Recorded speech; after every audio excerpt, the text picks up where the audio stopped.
قیامت کے دن کی سختی اور پسینے میں شرابور ہونے کی بنیاد پر کہ 7 قسم کے لوگ عرش کے سائے میں ہوں گے، اور اس دن صرف اور صرف عرش کا ہی سایہ ہوگا، اس کے علاوہ کوئی سایہ نہ ہوگا۔ اس میں ایک بات آئی تھی ملک عادل، اور اس کے متعلق بات آئی تھی۔ آگے بڑھتے ہوئے دوسرا وہ خوش قسمت ہے وہ نوجوان جس کی نوجوانی اللہ کی عبادت میں گزرے۔ شاب نشا فی عبادت اللہ،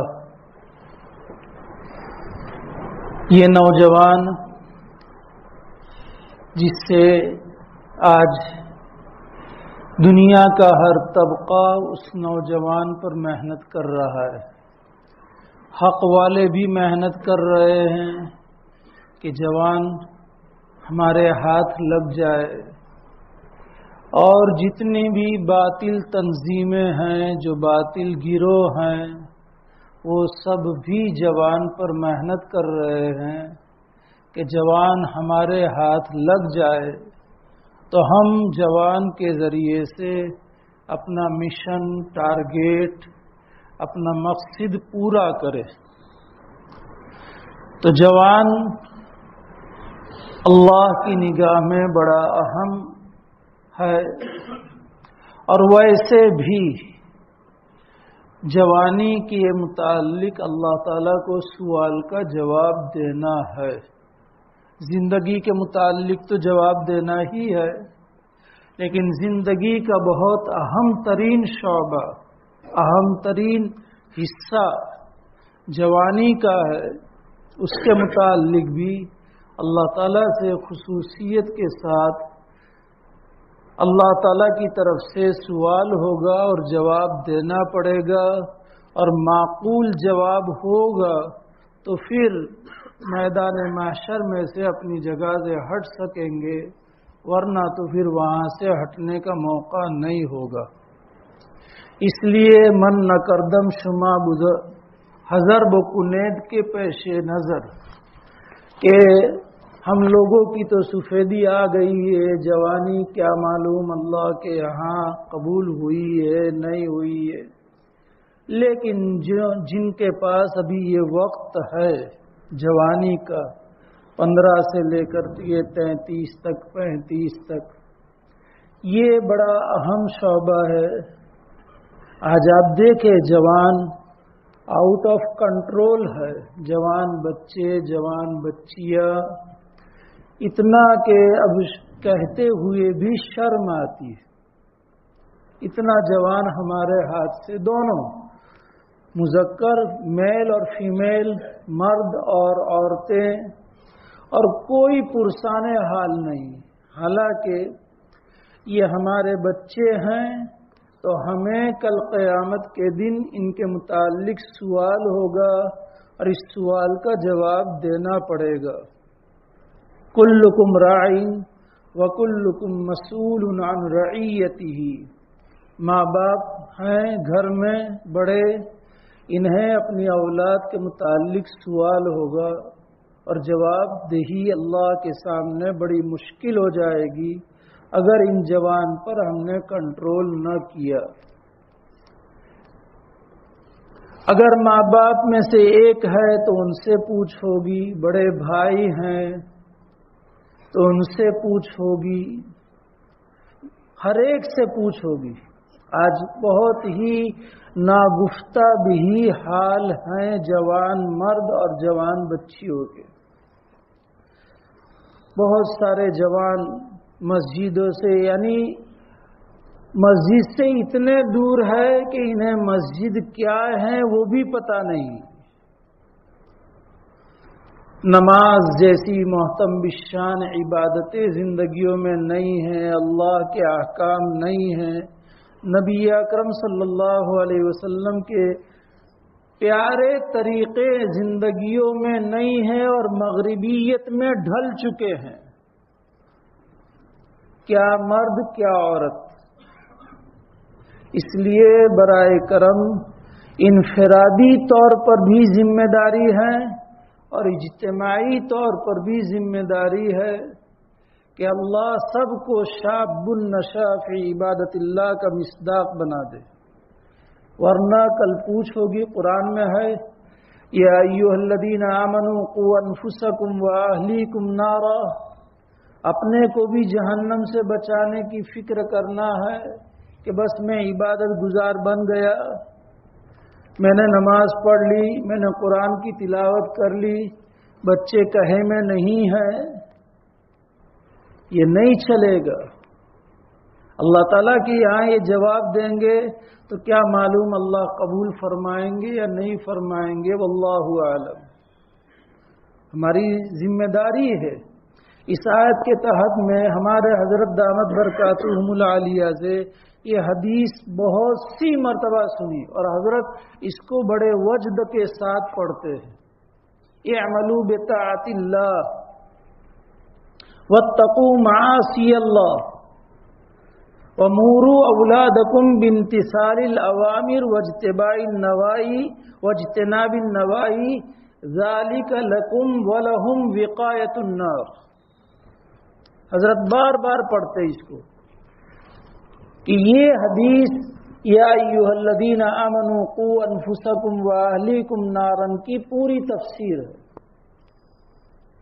کہ اپنے آپ کو جہنم سے بچانا، زندگیوں میں طاعت ہو، اعملوا بطاعت اللہ واتقوا معاصی اللہ، اللہ کی نافرمانیوں سے اپنے آپ کو بچانا ہے۔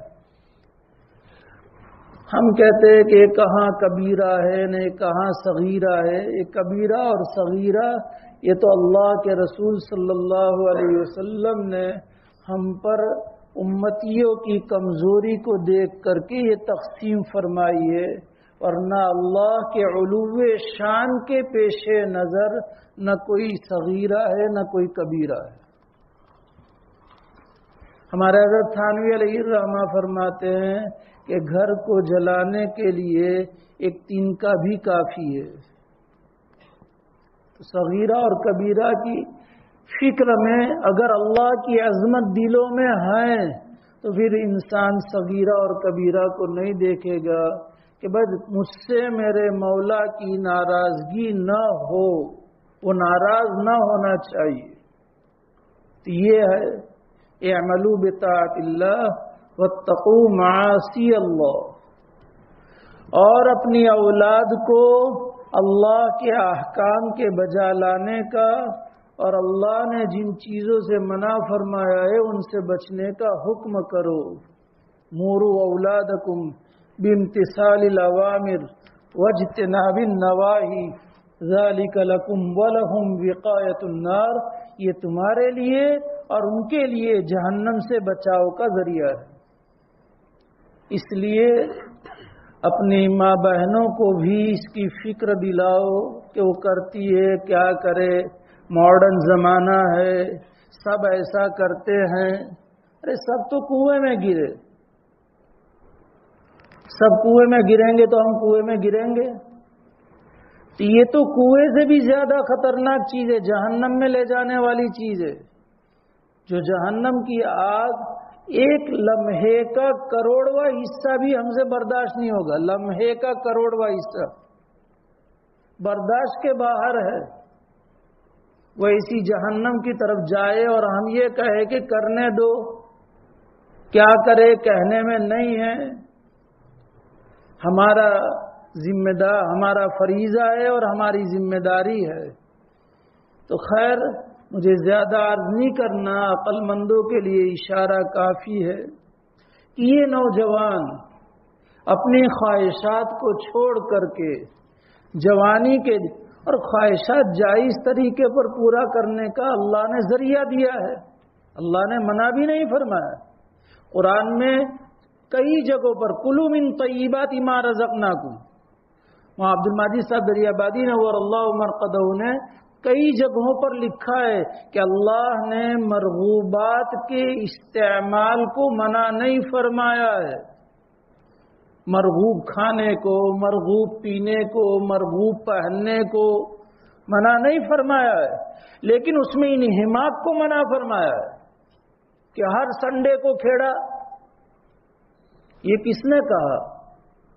ہر وقت بس کھانے پینے کی ہی فکر، ہر وقت اچھے لباس ہی کی فکر، کہ جہاں استری ٹوٹی کہ دوسرا کپڑا پہن لیا، ایک شادی میں دوسرا، دوسری شادی میں دوسرا نیا جوڑا کہ وہ پرانا والا نئی شادی میں پہننے کا انہماک۔ آج امت کا جوان بچہ اور بچی ایسے منہمک ہیں ان مستلزات اور مرغوبات میں کہ معاصی تک لے جانے والے ہیں، اور کوئی انہیں کہنے والا نہیں ہے۔ اس لیے شاب النشا فی عبادت اللہ سے دعا مانگنی چاہیے، ہم اپنی فکر کریں، امر بالمعروف اور نہی عن المنکر کرتے رہا کرے۔ کبھی موقع آئے گا، وعید کتنی سخت ہے، حضرت شیخ رحمۃ اللہ علیہ نے بھی امر بالمعروف اور یعنی فضائل تبلیغ میں نقل کیا ہے، اور جو آیت ہے خاص چھٹے پارے میں حضرت عبداللہ ابن عباس رضی اللہ تعالیٰ عنہ فرمایا کہ علماء کے لیے قرآن میں اس سے زیادہ سخت کوئی آیت نہیں ہے۔ کبھی موقع آئے گا بتاؤں گا انشاءاللہ۔ اللہ نے بڑی سخت ڈانٹ پلائی ہے کہ امر بالمعروف اور نہی عن المنکر ہمارا زندگی کا شیوا ہونا چاہیے، کوئی موڑ پر بھی۔ ہاں اس کے مراتب ہیں، اس کے درجات ہیں کہ فرض کو کس طریقے سے امر بالمعروف کرنا ہے، حرام میں کس طرح نہی عن المنکر کرنا ہے، خلاف اولا کرے تو کس طرح نہی عن المنکر کرنا ہے، اگر وہ سنت کو چھوڑ رہا ہے تو کس طرح، اس کے درجات ہیں، لیکن کرنا ہے ہمیں اس کو جان کر کے۔ اور ساتھ میں پھر ہماری بہنیں ہیں، ہماری بچیاں ہیں، ہمارے بھائی ہیں، تو ان کے لیے کہ اللہ ان کی جوانی پر ترس کھا کر کے تو ان کو شاب النشا فی عبادت اللہ کا مصداق بنا دے، دعاؤں کا اہتمام ہم کریں۔ تو یہ ہے شاب النشا فی عبادت اللہ۔ دوسرا ہے وہ بھی اللہ کے عرش میں۔ میں عامتاً کہتا ہوں کہ مدرسے میں جو زندگی گزارتے ہیں انہیں شاب النشا فی عبادت اللہ کا مصداق بننے کا موقع ہے۔ اگر وہ انفرادی گناہ نہیں کرتے ہیں تو اجتماعی گناہ کے مواقع مدرسوں میں نہیں ہوتے۔ انفرادی گناہ تو اب ظاہر بات ہے کہ کوئی بیٹھ کر کے غیبت کرے، اساتذہ کی غیبت کرے، محتمیم کی غیبت کرے، اور اساتذہ اور محتمیم بخشے ہی جائیں گے انشاءاللہ، کیونکہ اساتذہ اور محتمیم کسی کی غیبت سے محفوظ نہیں ہے، اس لیے ان کے گناہ دھل ہی جائیں گے انشاءاللہ۔ تو یہ انفرادی طور پر گناہ نہ کرے وہ الگ بات، گناہ نہ کرے تو شاب النشا، کیونکہ عموماً 10-12 سال کے مدرسے میں زندگی میں داخل ہوتے، اگر اچھی زندگی گزاری اساتذہ کی ماتحتی میں اور تربیت میں اچھی طریقے سے، 21 سال 22 سال میں باہر نکلے گا، عین جوانی ہوگی اور وہ ڈھل چکا ہے، سکہ ڈھل چکا ہے، تو وہ بیبا وہی نکلے گا۔ اب انشاءاللہ ماحول کا اثر بہت کم مرتب ہوگا، اس لیے اس کا ہے جو جماعتوں میں جاتے ہیں، لیکن ان کے لیے کیا ہے کہ پورا وقت جماعت میں نہیں ہے، جماعت میں جانے کے بعد پھر واپس 3 دن ہے تو 27 دن باہر کے ہیں، چلہ ہے تو مزید 8 چلے باہر کے ہیں۔ اس لیے مدرسے میں تو پورا 2 مہینے یا 3 مہینے چھٹیاں ہوتی ہے، بقرعید کی، ربیع الاول کی، اور سالانہ 2 مہینے 1.5 مہینے کی، تو عموماً اکثر اوقات ان کے اساتذہ کی نگرانی میں ہوتے ہیں، ماحول ہوتا ہے، تو اس اعتبار سے عموماً ان کو اس کا مصداق بننے کا موقع ہوتا ہے۔ اللہ کرے کہ ماحول عام ہو جائے، سب اس کے مصداق بن جائے۔ تو یہ ہے دوسرا وہ کہ جسے اللہ اپنے عرش کے سائے میں جگہ دیں گے۔